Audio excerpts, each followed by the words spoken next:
ગુજરાતના એક શહેરમાં એક મોટા બિલ્ડર રહેતા હતા. તેમનું નામ, તેમનો રૂઆબ અને તેમની સંપત્તિ બધું જ શહેરમાં ચર્ચાનો વિષય હતું. તેમનો એક દીકરો હતો, આર્યન. આર્યન સ્વભાવથી ખૂબ શાંત, સમજદાર અને દિલથી નરમ હતો. પિતાની જેમ તેને પૈસાનો ઘમંડ નહોતો, તેને માણસાઈમાં વિશ્વાસ હતો. તેની જિંદગીમાં એક દિવસ કાવ્યા આવી. કાવ્યા એક સાધારણ પરિવારની છોકરી હતી, પણ તેની અંદર કંઈક ખાસ હતું. સંસ્કાર, સમજણ અને કંઈક બનવાની તલબ. બંને વચ્ચે ઓળખાણ થઈ.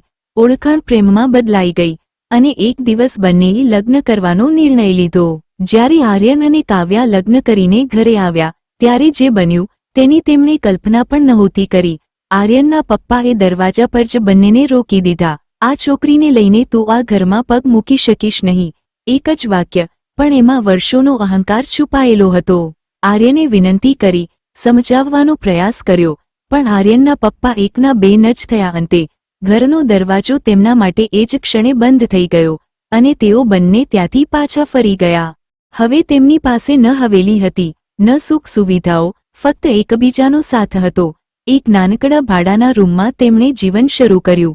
કાવ્યા ભણવામાં ખૂબ જ હોશિયાર હતી અને તે આગળ ભણવા માંગતી હતી, પરંતુ હવે ઘરકામ અને જવાબદારીઓ માથે આવી ગઈ હતી અને આર્યનની આવક પણ લિમિટેડ હતી. એક દિવસ કાવ્યાએ થોડી ચિંતા સાથે આર્યનને કહ્યું, હવે પરિસ્થિતિઓ એવી છે કે મને લાગે છે કે ભણતર થોડા સમય માટે છોડવું પડે. પહેલા આપણે ઘર સંભાળી લઈએ, પછી જો શક્ય બનશે તો ફરીથી પ્રયત્ન કરીશ. હું નથી ઈચ્છતી કે મારા સપનાઓના કારણે તમારા પર વધુ ભાર આવે.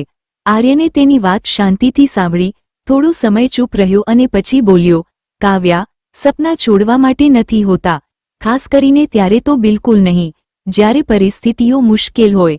ઘર હું સંભાળી લઈશ, પણ તું તારું ભણતર ક્યારેય બંધ નહીં કર.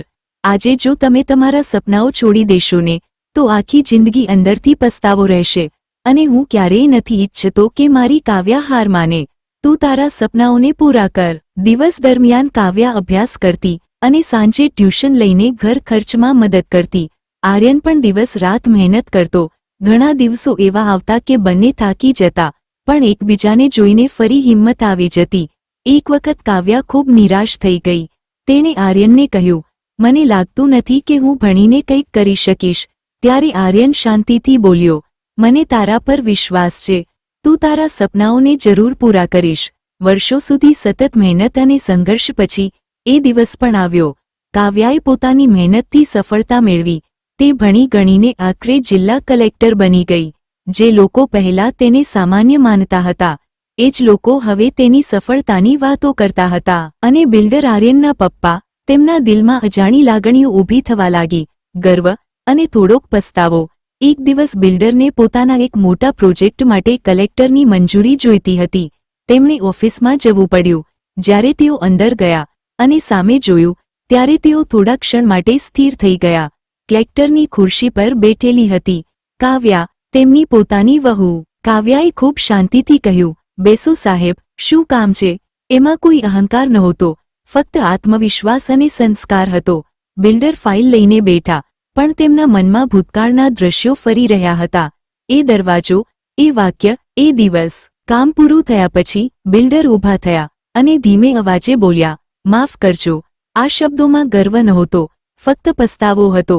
કાવ્યાએ નમ્રતાથી કહ્યું, તમારું આશીર્વાદ મળે એ જ મારા માટે સૌથી મોટું સન્માન છે. આજે એ જ બિલ્ડર લોકોને ગર્વથી કહે છે, આ મારી વહુ છે.